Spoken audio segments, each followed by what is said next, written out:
আসসালামু আলাইকুম।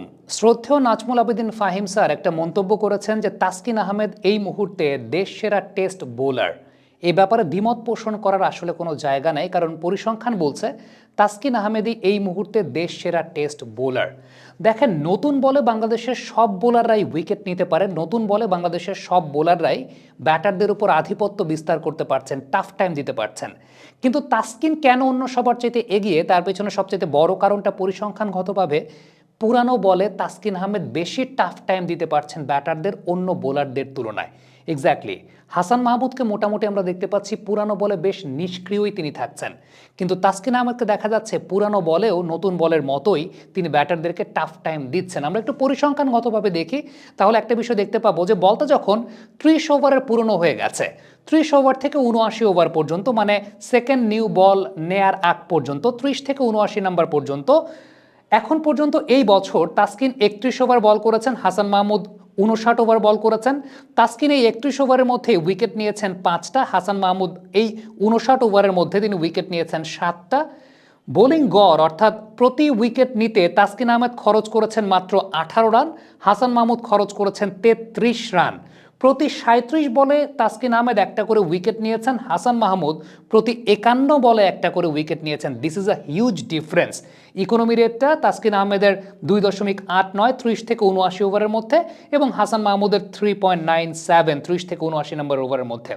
আমার কাছে মনে হয় এই বোলিং অ্যাভারেজ এবং বোলিং স্ট্রাইক রেটটা, বলটা যখন 30 ওভার পুরনো হয়ে গেছে 79 ওভারের আগ পর্যন্ত, যেটা তাসকিনকে অনেক বেশি মাত্রায় এগিয়ে রেখেছে, এবং তাসকিন এই কারণেই অনেক বেশি মাত্রায় অন্যান্য পেস বোলারদের তুলনায় এগিয়ে আছেন বাংলাদেশের কনটেক্সট থেকে। খেয়াল করে দেখেন, আবার ওই জায়গাটা যদি যাই, যে স্ট্রাইক রেটের জায়গাটা, বোলিং স্ট্রাইক রেট, অর্থাৎ এক একটা উইকেট নিতে তাসকিন খরচ করেছেন 37টা বল, হাসান মাহমুদ 57টা বল।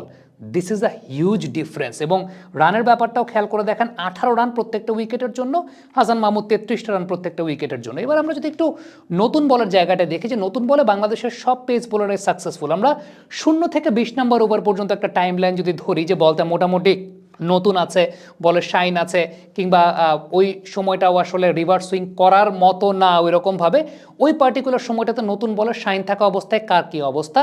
তাসকিন আহমেদ নতুন বলে এখন পর্যন্ত এই বছর 40 ওভার বল করেছেন, হাসান মাহমুদ বল করেছেন 86 ওভার। তাসকিন এই 40 ওভারের মধ্যে 7টা উইকেট নিয়েছেন, হাসান নিয়েছেন 13টা উইকেট। তাসকিনের বোলিং অ্যাভারেজটা প্রতি 20 রানে তিনি একটা করে উইকেট নিয়েছেন, হাসান প্রতি 23 রানে একটা করে উইকেট নিয়েছেন, সেটা কাছাকাছি। বোলিং স্ট্রাইক রেট প্রতি 34 বলে তাসকিন আহমেদ একটা করে উইকেট নিয়েছেন, হাসান মাহমুদ প্রতি 39 বলে একটা করে উইকেট নিয়েছেন। সো নতুন বলে হাসান বেটার পারফর্ম করেছেন পুরান বলের তুলনায়, কিন্তু পুরাতন বলে তাসকিন আহমেদ অনেক বেশি মাত্রায় এগিয়ে আছেন। হ্যাঁ, নতুন বলেও তাসকিন আহমেদ কিন্তু হাসানের চাইতে এগিয়ে আছেন পরিসংখ্যানগতভাবে। সো এই জায়গাটা থেকে বিবেচনা করলে, আপনি যদি পরিসংখ্যানগতভাবে চিন্তা করেন, একেবারেই তাসকিন আহমেদ এই মুহূর্তে অনেক বেশি মাত্রায় এগিয়ে আছেন, এবং এই ব্যাপারে কোনো সন্দেহ বা সংশয়ের জায়গা নাই। তাসকিন আহমেদের অস্ত্র ভান্ডারে আমরা নতুন এক ধরনের অস্ত্র দেখতে পাচ্ছি, নিয়মিতভাবেই করছেন, সেটা হচ্ছে ওয়েবল সিম, কিংবা যেটাকে আমরা স্ক্র্যাম্বল সিম ডেলিভারি বলি। খেয়াল করে দেখবেন কেসি কার্টিকে যেভাবে তিনি আউট করেছেন, আমরা এর আগেও একদিন দেখিয়েছিলাম ভিডিওতে, যে কেসি কার্টিকে আউট করা বলটার আগে সেট আপটা করেছিলেন সিম আপ ডেলিভারি করে, বারবার সিম আপ ডেলিভারি করেছেন, সিম আপ ডেলিভারি করেছেন, এবং বল বেরিয়ে গেছে সিম আপ ডেলিভারিতে। এবং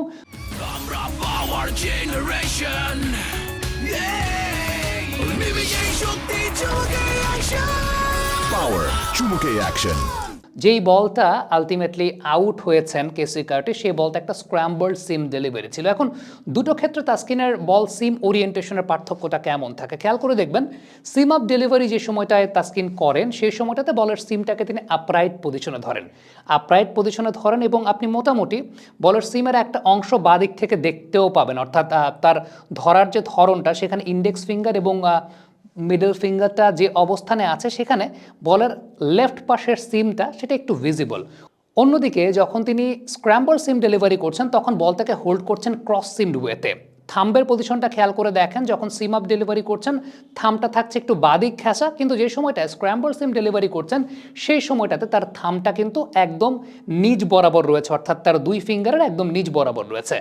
রিলিজের সময়টাতে একটা অনেক বড় পার্থক্যের জায়গাটা অবশ্যই আছে। রিলিজের সময়টা আমরা যেমনটা দেখতে পাচ্ছি, ঠিক এই ক্ষেত্রে কেসি কার্টিকে এই সেট আপটাতে যেভাবে আউট করেছেন, সেই সেট আপটাতে যেটা দেখতে পেয়েছি, সেটা হচ্ছে যখন তিনি সিম আপ ডেলিভারি করছেন অ্যাওয়ে গোয়িং বল, যে কারণে ইন্ডেক্স ফিঙ্গারের ব্যবহারটা করছেন লাস্ট মোমেন্টে, ব্রাশিংটা করছেন ইন্ডেক্স ফিঙ্গার দিয়ে, আর যে বলটাতে স্ক্র্যাম্বল সিম ডেলিভারি করেছেন সেই বলটাতে ব্রাশিংটা করছেন মিডল ফিঙ্গার দিয়ে।